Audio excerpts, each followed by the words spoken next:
وہ کچن میں رات کے وقت برتنوں کا بکھیڑا سمیٹنے کے بعد اب انہیں دھو رہی تھی۔ موسم سرما کی ابتدائی راتیں اس کے وجود کو یک ٹھنڈا کیے ہوئے تھی۔ جسم پر اپنی سوتیلی چچی ذات کزن شہربانوں کا اترن پہنا تھا جو اسے گرمی پہنچانے میں ناکام ہو رہا تھا۔ رات کے 11 بج چکے تھے۔ سب لوگ کھانا کھا کر اپنے اپنے کمروں میں سکون اور غفلت کی نیند سو رہے تھے، مگر اس کے نصیب میں کہاں اتنی آسائشیں تھیں۔ وہ تو بس اس دنیا میں صرف دوسروں کو سکون پہنچانے ہی آئی تھی۔ 7 سال قبل اس کے ماں باپ اسے بھری دنیا میں اکیلا چھوڑ کر چل بسے، اور تب سے وہ اپنے چچا اور چچی کے در پر پڑی سسک رہی تھی۔ اس کے ماں باپ نے اسے نازوں اور لاڈوں میں پالا تھا، کبھی کسی چیز کی کمی نہیں آنے دی تھی، مگر ان کے جاتے ہی زندگی نے اپنا اصل رنگ دکھانا شروع کر دیا، اور جب اپنوں کے چہروں سے نقاب ہٹے تو ماہم جیسے سکتے میں رہ گئی۔ چچا کا رویہ پھر بھی اس کے ساتھ لیا دیا تھا، مگر چچی تو اسے ایک بوجھ کی طرح سمجھتی تھی۔ ان کی نظر میں ماہم ایک روبوٹک مشین تھی جس کا مقصد صرف اور صرف اس کے گھر کے کام کرنا تھا۔ آنسو اس کی آنکھوں سے کسی بن بلائی بارش کی طرح برسنے لگے۔ وہ اپنے ماں باپ کو یاد کر کے ایسے ہی روتی تھی جن کا سایہ 10 سال کی عمر میں ہی اس کے سر پر سے اٹھ گیا۔ خواب دیکھنے کی عمر میں ہی اس کی آنکھوں سے ہر خواب کو نوچ کر پھینک دیا گیا۔ اچانک باہر دروازہ کھلنے کی آواز آئی۔ اس نے پلٹ کر دیکھا اور یادوں کو پیچھے جھٹکا۔ اس کا چچا زاد کزن توصیف اندر داخل ہو رہا تھا۔ وہ 2 سال بعد گھر لوٹا تھا۔ بیرون ملک ہائر اسٹڈیز کے لیے اسکالرشپ پر گیا ہوا تھا۔ آج اس کے لوٹنے پر ہی گھر میں دعوت منائی گئی تھی اور سب کچھ اسے ہی کرنا پڑا۔ توصیف اپنے ماں باپ اور بہنوں سے مختلف تھا، ماہم کی پرواہ کرتا اور اس کا خیال رکھتا تھا، اس لیے اسے اچھا بھی لگتا تھا۔ اس کانٹوں بھری زندگی میں کوئی تو تھا جو اس کا ہمدرد تھا، مگر 2 سال قبل وہ اسکالرشپ پر کینیڈا چلا گیا اور اب ہی واپس لوٹا تھا۔ وہ بھی برتن دھو کر فارغ ہی ہوئی تھی کہ اسے اپنے پیچھے آہٹ سنائی دی۔ پلٹ کر دیکھا تو وہ کچن کے دروازے سے ٹیک لگائے اپنی پاکٹ میں ہاتھ ڈالے اسے دیکھ کر مسکرا رہا تھا۔ ماہم بھی مسکرائی۔ آپ کو کچھ چاہیے؟ اس کے استفسار پر وہ اس کی جانب بڑھا۔ یہ کون سا وقت ہے برتن دھونے کا؟ وہ بھی اتنی سردی میں؟ ہٹو پیچھے، بیمار پڑ جاؤ گی۔ اور یہ کنزہ اور منورہ کہاں ہیں؟ ہیلپ نہیں کی انہوں نے تمہاری؟ ماہم کو اس کی ذرا سی توجہ دینا ایموشنل کر گیا۔ اٹس اوکے، میں بس فارغ ہو گئی تھی، آپ کے لیے چائے بناتی ہوں۔ وہ چائے کی کیتلی چولہے پہ رکھے فریج سے دودھ نکالنے لگی۔ نہیں تم ہٹو، میں اچھی سی چائے بناتا ہوں ہم دونوں کے لیے۔ وہ اس کے ہاتھ سے دودھ کا جگ پکڑتا بولا۔ ارے کیسی باتیں کرتے ہیں، میں بنا دوں گی۔ وہ شرمندہ ہوئی تھی، مگر وہ اس کے ہاتھ سے دودھ لے کر چائے بنانے لگا۔ تم کالج نہیں جاتی؟ اس کے سوال پر ماہم ششو پنج میں پڑی۔ وہ میں اگلے سال ایڈمیشن لوں گی، چچا جان نے کہا ہے، اس سال بجٹ مینج نہیں ہو رہا۔ وہ سر جھکائے بولی تو توصیف حیرت زدہ رہ گیا۔ ارے یہ کیا بات ہوئی؟ میں خود ڈیڈ سے بات کرتا ہوں، بلکہ کل تم تیار رہنا، تمہیں میں خود لے کر جاؤں گا ایڈمیشن دلوانے۔ اوکے، وہ مسکرا کر بولا تو ماہم کا دل زور سے دھڑکا۔ نہیں، چچا جان اور چچی ناراض ہو جائیں گے۔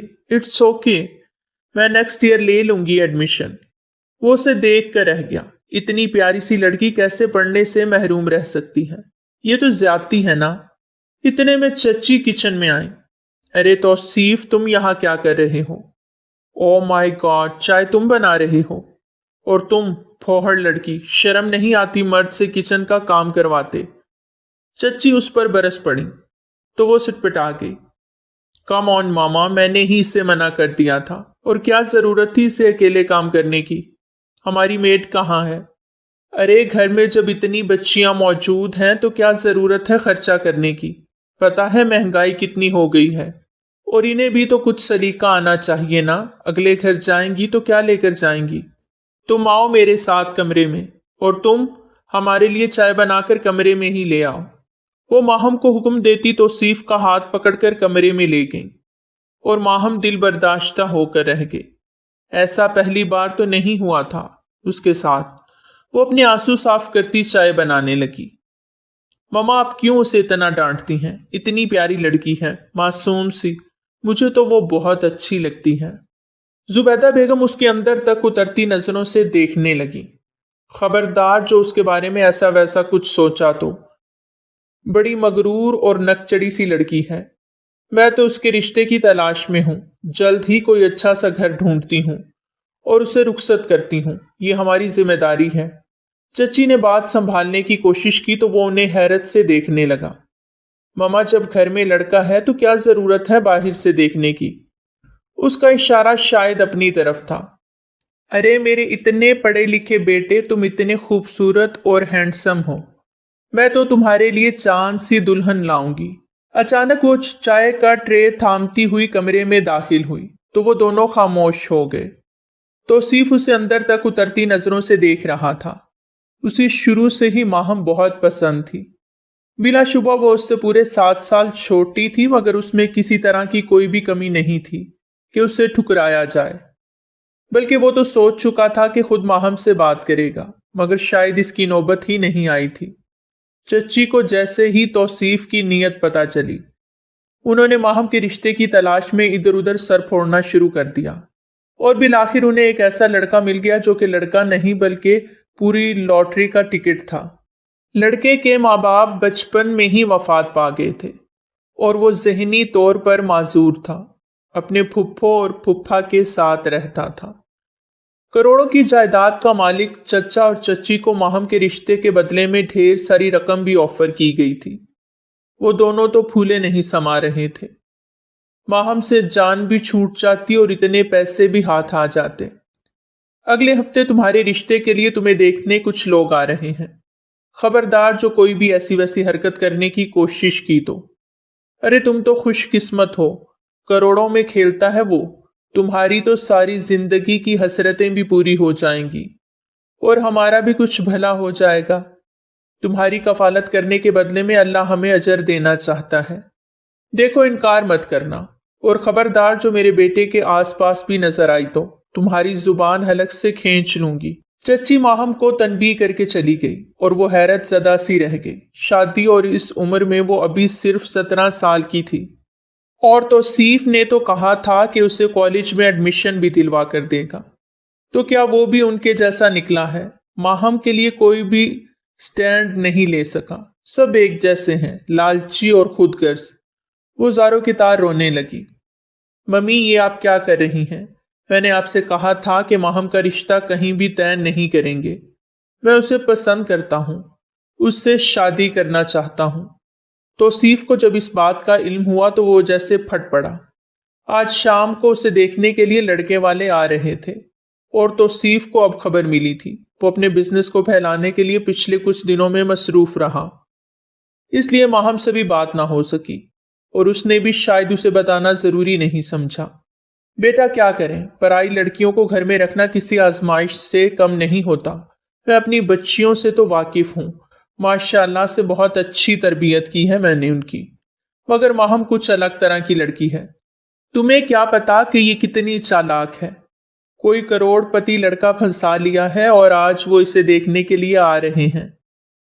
اب ہم کیا کریں بیٹا، اپنی عزت کا پاس تو رکھنا ہی پڑے گا نا، اس لیے عزت سے رخصت کرنے کا سوچا ہے اس لڑکے کے ساتھ۔ تم بھی اس سے کوئی بات نہ ہی کرو تو بہتر ہے، اور میں تمہارے لیے بہت اچھی لڑکی ڈھونڈوں گی جو بہت ہی اچھی اور نیک اتوار کی مالک ہو۔ وہ تمہارے قابل نہیں ہے۔ مسرت بیگم نے توصیف کو کچھ کہنے کا موقع ہی نہ دیا، اور وہ دل محسوس کے رہ گیا۔ ایسی لڑکی سے اب کیا بات کرنا جس کے دل میں کسی اور کی محبت تھی، اس لیے اس نے خاموشی اختیار کر لی، اور ماہم کو توصیف کی خاموشی ناک کی طرح ڈس گئی۔ اسے جو ذرا سی امید تھی کہ وہ اس سے ذکر کرے گا یا اس کے لیے کوئی سٹینڈ لے گا، تو اس کی امید ہی ٹوٹ گئی۔ سب ایک جیسے خود غرض ہیں، میری قسمت میں نہ جانے اور کتنے دکھ ہیں۔ وہ تکیے میں اپنے آنسو جذب کرنے لگی، اور یوں چچی نے اسے کوئی بھی موقع دیے بغیر اس گھر سے جلد از جلد رخصت کر دیا، اور بدلے میں انہیں ڈھیر سارے پیسے ملے تھے۔ ماہم نے تو اپنے ہونے والے شوہر کو دیکھا تک نہیں تھا۔ وہ گھونگھٹ نکالے بیڈ پر گمسم سی بیٹھی تھی، ہر طرح کے جذبات سے آری، اسے جیسے کچھ بھی محسوس نہیں ہو رہا تھا۔ زندگی نہ جانے کیا موڑ لینے والی تھی۔ اچانک کمرے کا دروازہ کھلا اور کوئی اندر داخل ہوا۔ ارمان بیٹا، وہ تمہاری دلہن بیٹھی ہیں بیڈ پر، آپ ان کے ساتھ انجوائے کرو۔ اس کی پھپھو اس سے یوں مخاطب تھیں جیسے کسی بچے کو پچکارتے ہوں اور کہتے ہیں کہ جاؤ بیٹا، وہ رکھا ہے تمہارا کھلونا، کھیل لو اس کے ساتھ۔ ماہم کے دماغ میں گھنٹیاں سی بجنے لگیں، مگر وہ لفظ یہ بیٹھی رہی کہ اچانک اسے محسوس ہوا کوئی بیڈ پر چھلانگ مار کر چڑھا ہے اور تالیاں بجا رہا ہے، ہنس بھی رہا ہے۔ وہ بالکل سکتے میں آ گئی، اسے لگا شاید واقعی کوئی شرارتی بچہ کمرے میں آ گیا ہے، اسے دلہن دیکھنی ہوگی۔ مگر جب سامنے والے نے اس کا گھونگھٹ اٹھایا اور کہا سرپرائز، تو ماہم ایک دم سے کام کر پیچھے ہٹی۔ وہ کوئی بچہ نہیں تھا بلکہ 30-32 سال کا ایک لڑکا تھا جو دانت نکال کر ماہم کو دیکھ رہا تھا۔ اس کے چہرے پر بلا کی معصومیت اور بھول پن تھا۔ کیا یہ کوئی مذاق تھا؟ اس نے دل میں سوچا۔ تم میری دلہن ہو۔ وہ ایک دم سے ایکسائٹڈ ہو کر اس کے کان کے آویزے اپنی انگلی سے ہلانے لگا، پھر اس کے ماتھے سے جھومر کو چھیڑنے لگا اور گردن میں پڑے سیٹ پر اپنی انگلیاں پھیرنے لگا۔ تم تو بہت خوبصورت ہو، مجھے پسند آئی، آئی لائک اٹ۔ وہ اسے پسندیدگی کی سند دے گیا۔ ماہم کا وجود ابھی تک زلزلوں کی زد میں تھا۔ چچی اور چچا اس پر اس قدر ظلم کریں گے اس نے کبھی سوچا بھی نہیں تھا۔ ایک پاگل اور ذہنی مریض کے ساتھ اس کی شادی ہو چکی تھی۔ اس نے جو اب تک زندگی گزاری تھی وہ زندگی تو بہت بہتر تھی۔ سارا دن کام کرنا پڑتا تھا، اپنی خواہشوں کو مارنا پڑتا تھا، مگر کم از کم وہ چند لمحے تو سکون سے جی سکتی تھی۔ اب اسے اندازہ ہوا تھا کہ اس نے خاموشی سے حامی بھر کر کتنی بڑی غلطی کر دی تھی، مگر اب پچھتاوے کیا ہوت جب چڑیاں چگ گئیں کھیت۔ ارے دلہن صاحبہ، کیا سوچ رہی ہو؟ کیا میں تمہیں پسند نہیں آیا؟ یہ دیکھو میں نے کتنی پیاری مالا پہنی ہوئی ہے۔ وہ اپنی مالا اتار کر اسے دکھانے لگا تو ماہم کو اپنی قسمت پر ہنسی آ گئی۔ وہ کس قدر بے مول لڑکی تھی۔ اسے شوہر کی شکل میں اب ایک بچے کو سنبھالنا تھا، وہ بھی پاگل بچے کو۔ تھوڑی دیر کے بعد کمرے میں ارمان کی پھپھو آ گئیں۔ ان کے ہاتھ میں دودھ کا گلاس تھا اور دوائیوں کا پیکٹ۔ تمہاری شادی ہو چکی ہے ارمان، اب تم جلدی سے اچھے بچوں کی طرح یہ دودھ پی لو اور دوائیاں بھی لے لو، کیونکہ تمہیں اپنی وائف کے لیے ٹھیک ہونا ہے نا۔ وہ اسے پھر سے پچکارنے لگیں۔ اور آج کے بعد تم میری ذمہ داری نہیں ہو، کیونکہ تمہاری دلہن خود ہی تمہیں سنبھالے گی۔ ارمان کی پھپھو، جس کا نام نازیہ بیگم تھا، ایک اچٹتی سی نظر ماہم پر ڈال کر جیسے اسے باور کروا گئی کہ تم کس مقصد کے لیے اس گھر میں لائی گئی ہو۔ وہ بے اختیار اپنا سر شرم سے جھکا گئی۔ اسے نہ صرف ایک پاگل انسان کے ساتھ ایک کمرے میں رہنا تھا، بلکہ اس کے پاگل پن کا علاج بھی کرنا تھا۔ وہ چلی گئیں تو ماہم کو اپنا سانس گھٹتا ہوا محسوس ہوا۔ بہت ہمت چاہیے تھی اس پاگل کے ساتھ رہنے کے لیے۔ وہ بیڈ پہ دھڑام سے گرا۔ پیاری دلہن، ہم دونوں مل کر کارٹون دیکھیں گے، ٹام اینڈ جیری میرے فیورٹ کارٹون ہیں۔ وہ ریموٹ اٹھا کر دیوار پر نصب بڑی سی LED کو آن کر چکا تھا اور ماہم بالکل ہونک بنی سامنے دیکھنے لگی۔ شادی کی پہلی رات ہی وہ اپنے شوہر کے ساتھ ٹام اینڈ جیری دیکھ رہی تھی۔ 2 گھنٹے مسلسل وہ کارٹون دیکھتا رہا اور ماہم کو تنگ بھی کرتا رہا، جیسے چھوٹے بچے کرتے ہیں، اور پھر وہ گہری نیند سو گیا۔ ماہم جو بیڈ پر اکڑ کے بیٹھی تھی اسے سوتا دیکھ کر قدرے سکون میں آ گئی۔ وہ 30-32 سال کا ایک وجیح مرد تھا، تیکھے نین نکوش، سفید رنگت، تازہ کلین شیو کیا ہوا۔ سوتے ہوئے اس کی گھنی مڑی ہوئی پلکیں ہلکی ہلکی سی لرز رہی تھیں۔ اسے سوتا دیکھ کر کوئی یہ نہیں کہہ سکتا تھا کہ وہ ذہنی طور پر ایک چھوٹا بچہ ہے۔ ماہم چاہ کر بھی اس وجیح سراپے سے نظر نہیں ہٹا پائی تھی۔ پھر ایک سرد آہ بھر کے ٹی وی بند کیا۔ ارمان پر کمفرٹر کروا کر وہ سامنے بچھے 3 سیٹر صوفے کو دیکھنے لگی۔ میں اس کے ساتھ ایک بیڈ پر تو نہیں سو سکتی، مجھے صوفے پر ہی سو جانا چاہیے۔ کچھ سوچتے ہوئے وہ اٹھی۔ آئینے کے سامنے کھڑی ہو کر چند لمحے تو وہ خود پر سے نظر نہیں ہٹا پائی۔ 17 سال کی ماہم کانچ سی سنہری آنکھوں والی، جن میں بے پناہ غم اور ماضی کی دل برداشتہ یادیں رقم تھیں۔ زندگی نے اسے ہر طرف سے محروم ہی رکھا تھا، مگر خدا نے اسے حسن بے پناہ دیا تھا۔ کھلتے گندم کی جیسی رنگت پر آج ہار سنگھار کر کے اس پر بے پناہ روپ چڑھا تھا، مگر کس کام کا؟ اس کا شوہر تو شاید اس چیز سے نابل تھا۔ وہ تو ایک چھوٹا سا بچہ تھا، وہ بھلا کیا سراہے گا اسے؟ ایک دم سے وہ آئینے کے سامنے سے ہٹی اور واش روم میں گھس گئی۔ چچی چچا شاید درست کہتے تھے کہ وہ واقعی بہت امیر زادہ ہے، جس کے نام کروڑوں کی دولت ہے، ماہم ہر چیز کا جائزہ لے رہی تھی۔ اس کا کمرہ بھی جدید سامان اور زیب و زینت کا مظہر تھا، اور واش روم بھی بہت ماڈرن طرز پر بنایا گیا تھا۔ چچی کے گھر میں تو اسے ایک چھوٹا سا کمرہ نصیب ہوتا تھا، جس میں نہ اے سی کی سہولت تھی نہ ہیٹر کی، بس چھت پر گھڑ گھڑ کرتا ایک پنکھا تھا اور نیچے اس کا پلنگ ہوتا تھا۔ سردیوں میں بھی وہ کانپتی رہتی، کیونکہ کمرے کی کھڑکی میں جا بجا سوراخ تھے، جہاں سے سردی گھس کر اس کی ہڈیوں کو جما دیتی، مگر کم از کم اس گھر میں ہر طرح کی سہولت تو تھی۔ وہ قدرے پرسکون ہو گئی اور سادہ سا لباس پہن کر صوفے پر نیم دراز ہو گئی۔ نہیں جانتی تھی کہ اگلا دن اس کے لیے کیسی آزمائش لانے والا ہے۔ ارے اٹھو لڑکی، ابھی تک سو رہی ہو، 10 بج چکے ہیں، اور تمہاری محترمہ کی نیند ہی پوری نہیں ہوئی۔ دلہن تو تم رات کو ہی تھی، اب تمہیں کوئی پروٹوکول نہیں دیا جائے گا، اٹھو اور کام کاج میں ہاتھ بٹاؤ۔ ماہم سٹ پٹا کے اٹھی تو سامنے 30-35 سال کی سادہ سے لباس میں ایک عورت کھڑی تھی، جو کہ اس گھر کی ملازمہ ہی لگتی تھی۔ ماہم کو حیرت ہوئی، نیند میں ڈوبی ہوئی آنکھیں واقعی وہ اسے معصومیت سے دیکھنے لگی۔ بیڈ پر نظر دوڑائی تو بیڈ خالی تھا۔ اٹھو اور کمرے کی صفائی کرو، دیکھو تو جا بجا پھول بکھرے پڑے ہیں، اور پھر میرے ساتھ نیچے کچن میں آؤ، صاحب لوگوں کے لیے ناشتہ بنانا ہے۔ اپنے آپ کو گھر کی مالکن سمجھنے کی ضرورت نہیں ہے، اور نہ ہی تمہیں اس مقصد کے لیے بیگم صاحبہ ارمان کی دلہن بنا کر لائی ہیں۔ یہ کہتے ساتھ ہی وہ کمرے سے نکل گئی، اور ماہم بالکل شل دماغ کے ساتھ بیٹھی رہی، اور وہ ساری باتیں ہضم کرنے لگی جو ابھی ابھی وہ کہہ کر گئی تھی۔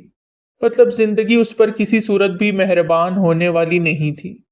اس گھر میں وہ مالکن نہیں بلکہ ایک نوکرانی کی حیثیت سے آئی تھی، جس کا شوہر ذہنی معذور تھا، مگر چچی نے تو کہا تھا کہ اس کے نام کروڑوں کی جائیداد ہے، وہ اس گھر کا مالک ہے۔ اسے کچھ سمجھ نہیں آ رہی تھی یہ کیا کھیل ہے۔ خیر اس نے کمرے کی ہر چیز سمیٹی اور نیچے کچن میں چلی آئی۔ نازیہ بیگم اپنی فیملی کے ساتھ ڈائننگ ٹیبل پر خوش گپیوں میں مگن تھی۔ ارمان کا کہیں دور دور تک نام و نشان تک نہیں تھا، جانے وہ کہاں چلا گیا تھا۔ ماہم نے ادھر ادھر دیکھا، انگلیاں مروڑنے لگی، جیسے سمجھ نہیں آ رہی تھی کہ کیا کرے۔ نازیہ بیگم ایک دم سے کرسی سے اٹھی، اس کے ساتھ کرسی پہ بیٹھی 20-19 سال کی لڑکی جو شاید اس کی بیٹی تھی، اسے گھور کر دیکھنے لگی۔ آج تمہارا پہلا دن ہے، اس لیے تمہیں رعایت دے رہے ہیں، کل سے سارے کام بخت تمہیں سمجھا دے گی۔ تمہیں نہ صرف ارمان کو سنبھالنا ہے بلکہ اس گھر کے کاموں میں بھی ہاتھ بٹانا ہے۔ نازیہ بیگم نے بغیر کسی بھی مروت کے اسے اس کی اوقات پہلے دن ہی باور کروا دی۔ جی جیسے آپ کہیں، ماہم نے سر تسلیم خم کر لیا، جیسے وہ بچپن سے لے کر آج تک کرتی آئی تھی۔ اسے اپنے حق کے لیے کبھی لڑنا ہی نہیں آیا تھا۔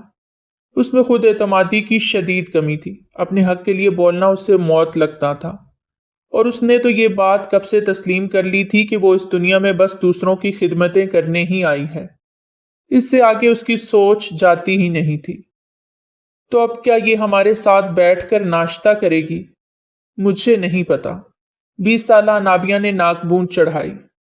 ارے بیٹا کوئی مسئلہ نہیں ہے، تھوڑا سا کمپرومائز کرنا سیکھو۔ دیکھو نا ارمان کا دھیان اب ہمیں تو نہیں رکھنا پڑے گا نا، یہ خود ہی اسے ہینڈل کر لے گی۔ نازیہ بیگم نے اپنی بیٹی کو تسلی دی، اس سے پہلے کہ وہ وہاں بیٹھ کر ناشتہ کرتی۔ ارمان نہ جانے کہاں سے ہوا کی طرح اڑتا ہوا وہاں آ گیا۔ اس کے ہاتھ میں ایک بڑا سا ایروپلین تھا جو وہ بھاگتا بھاگتا اڑا رہا تھا۔ ارے ارے ارمان، دھیان سے، کوئی چیز نہ توڑ دینا۔ ایک تو یہ لڑکا پورا کا پورا پٹاخہ ہے، سر میں درد کیے رکھتا ہے۔ نازیہ بیگم نے اپنے سر پہ ہاتھ رکھ لیا۔ تم کیا کھڑی منہ دیکھ رہی ہو، سنبھالو اسے اس کے کمرے میں لے جاؤ، بخت تم دونوں کو وہی ناشتہ دے دے گی۔ نازیہ بیگم نے جان چھڑانے کی کوشش کی تو ماہم ارمان کو لے کر کمرے میں آ گئی۔ پلیز آپ یہاں پر بیٹھیں، میں آپ کے لیے ناشتہ لے کر آتی ہوں۔ وہ جو بالکل بگڑا بچہ بنا ہوا تھا ایک دم سے اسے دیکھنے لگا۔ ارے دلہن، تم میری دلہن ہو نا، کپڑے کیوں بدل لیے؟ تم رات والے لباس میں بہت خوبصورت لگ رہی تھی، بالکل کسی باربی ڈول کی طرح۔ رات کو تمہارے ساتھ کارٹون دیکھ کر بہت مزہ آیا۔ آج ہم پھر سے کارٹون دیکھیں گے یا اچھی سی مووی دیکھیں گے، ساتھ میں فرینچ فرائز کھائیں گے، اور میں نے تو تمہیں شادی کا تحفہ بھی نہیں دیا۔ ارے یار میں بھول گیا،